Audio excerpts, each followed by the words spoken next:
নিজের হাসির পিছনের গল্পগুলো কাউকে বলি না। সবাই দূর থেকেই ভালোবাসে, কিন্তু কাছে এসেই কষ্ট দেয়। নিজেকে হারিয়ে কখনো কখনো অন্যদেরকে জিতিয়ে দিই। আমি যত বেশি অনুভব করি তত বেশি একা হয়ে পড়ি।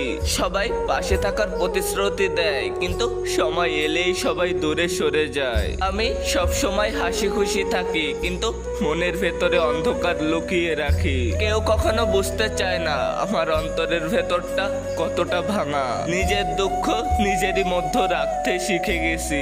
সবাই নিজের মতো, কিন্তু আমি শুধু সবার মতো হতে চেষ্টা করি। যে মানুষ সত্যিই ভালোবাসে সে কখনো দূরে সরে যেতে পারে না। তোমাকে তো আমি ভালোবাসাই দিয়ে গিয়েছি, কিন্তু তার বিনিময়ে আমি কষ্টের সাগর পেয়েছি। আমার অনুভূতিগুলো এতটাই গোপন যে কেউ বুঝতে পারে না। সঙ্গ তো সবাই দেয়, কিন্তু কেউ পাশে থাকে না। আমার নীরবতা অনেক কথার চেয়েও জোরালো। আমি সবাইকে খুশি রাখতে পারি, কিন্তু শুধু নিজেকে নয়। ভিডিওটা এই পর্যন্তই। আজকে আমি তোমাদের পক্ষ থেকে বিদায় নিচ্ছি। তোমরা কিন্তু চ্যানেলটা সাবস্ক্রাইব কইরা দিও। এই চ্যানেলটা সাবস্ক্রাইব করলে তোমাদের সাথে হয়তো আবারও কোনো ভিডিওতে দেখা হতে পারে আমার।